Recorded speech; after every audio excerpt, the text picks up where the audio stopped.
嗨，亲爱的朋友，你好。我想请你想象一件事情哦，假如有一天你不需要出门上班，而是窝在家里耍废一整天，仍然能够有收入进来，这种感觉你觉得好还是不好？如果说这份收入相当于你过去上班一整天的收入，甚至还要更高哦。而且，即便你出国旅游，这份收入呢，仍然能够在持续不间断的呢，供应你的食衣住行的开销。你觉得这种感觉棒不棒？也许你会怀疑说，这样的方式真的存在吗？我可以非常肯定的跟你说，它是存在的，它确实存在。而且据我所知呢，至少有超过12种这样的方法可以创出这样的被动收入哦。那有些是我自己亲自实践成功的，有些是我的朋友呢，他们有用过，那他们告诉我说这是可以做到的。那有些是需要一定的资金才能够实现，有些则是你连手上没有任何的资金，你都能够起步。所以到目前为止，如果你觉得这听起来还蛮不错的，而且你也想知道到底有哪12种方式可以不用上班，然后呢一样窝在家里面却能够有收入的话，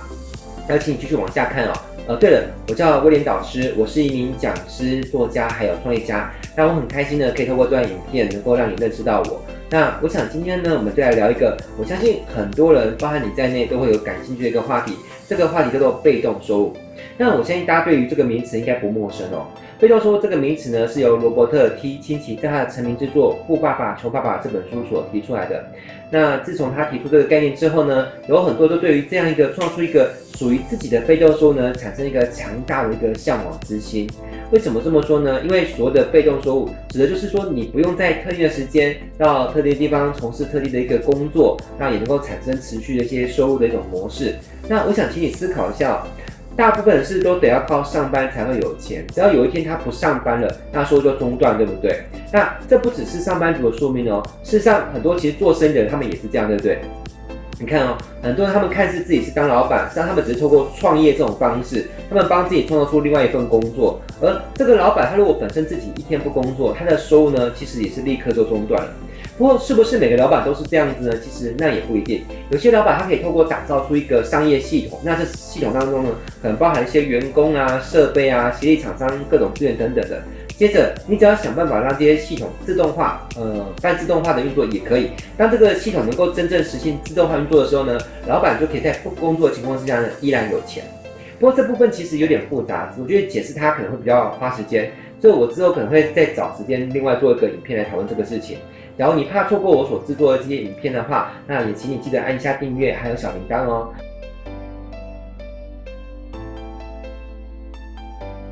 还有关于如何创造被动收入的方式呢？我目前整理出12种方式，并且呢，我打算陆续做出一些教学影片来跟大家分享。那我会尽可能站在一个客观中立的角度，去提供给大家一些有用的资讯。那后续看大家对于这个主题会不会有兴趣，想要了解更多。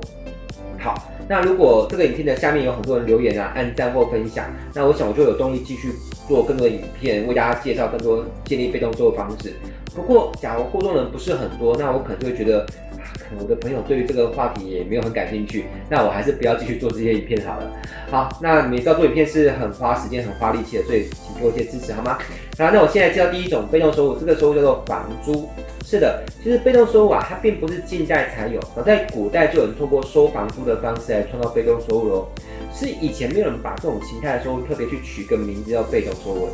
好啦，那我相信其实很多人都有租过房子的经验，对不对？说不定正在看这段影片的你呢，其实也有租过房子。好啦，那你想想看，当我们在缴租金给别人的时候，是不是就相当于我们在为房东创造这个被动收入，对不对？好啦。一般来说，如果你想要成为包租公、包租婆，你要先存下一笔钱，然后呢买一户房子才有办法出租给别人，对不对？但是呢，买房需要很大一笔钱，感觉需要很久很多年之后你才有办法实现，对不对？但花钱买下房子出租，这并不是实现包租公的唯一办法哦。其实还有一种人，他会做一种生意，叫做租下某个房子，然后呢把这个房子呢打理一番之后呢，再把它转租出去，这样你就可以开始赚取收房租的收入咯。那也许你会问说，那房东怎么不要直接租给一般的房客就好，干嘛还要租给你，然后还要被你从中赚一手？我分析一下有几个原因哦。首先，有的房东他其实不想要自己去面对那么多房客，很麻烦，他想说干脆我租给你，这样他就只需要面对你一个人，对不对？接着有些房子的物件其实比较差，那家具呢家电也不齐全，然后他想要自己出租出去，他要花钱啊去买这些东西，还找人来油漆粉刷，对不对？如果你愿意帮他处理掉这些让他觉得很繁琐的事情，他就有可能愿意租给你。好，最后呢，有一些二房东，他其实是瞒着房东偷偷把物件租给别人的，房东自己也不知道。但这其实我不鼓励这么做，因为万一你被发现了，这可能产生很多的纠纷，被罚钱都有可能。所以这么做理论上呢，需要的资金就小很多，就是租下来转租给别人。你只要手上有一笔押金，这样付得起第一个月房租，还有一些打理房子啊，比如说买家具啊、买家电啊、油漆的这些费用，这样就可以了。你最大的风险就怕找不到房客嘛。我认识过有个朋友，他是当二房东，他本身也是住在那个租给别人的物件里面，他收进来的租金呢，刚好就够他缴租金出去给房东，而且还有找，你知道？而且这样他就等于说他是住免钱，而且还有赚，对不对？你想看这样子是很妙，对不对？所以要赚取多金收益，是不是只能租给那种居住形态的房客呢？答案是不一定。还有一种赚房租的方式叫做商务中心。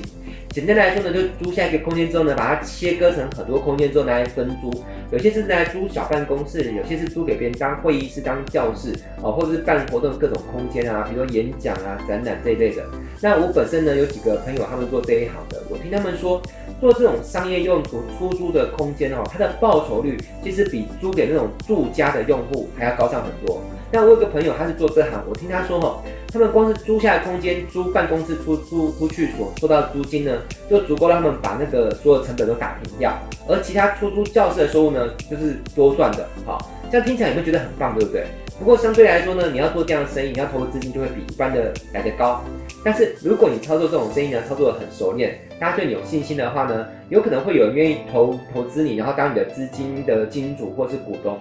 那是不是每个人都适合当房东来创造被动收入呢？其实在我来看，其实不一定看得了。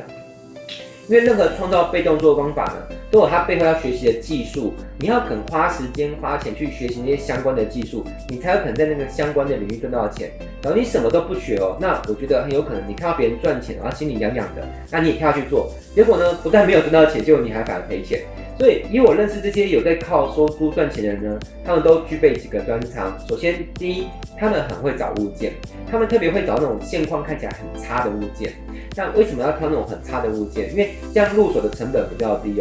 一个物件呢，如果现况很好，不管你要买或者是卖，成本都比较高。但是呢，成本高的话呢，赚的就比较少，甚至呢赚不到钱。接着，这些人还具备第二个专长，就是他们知道如何花一些小钱，就能够呢把房子弄得美美的漂漂亮亮的。他会具备一定水准上的高雅跟温馨的感觉。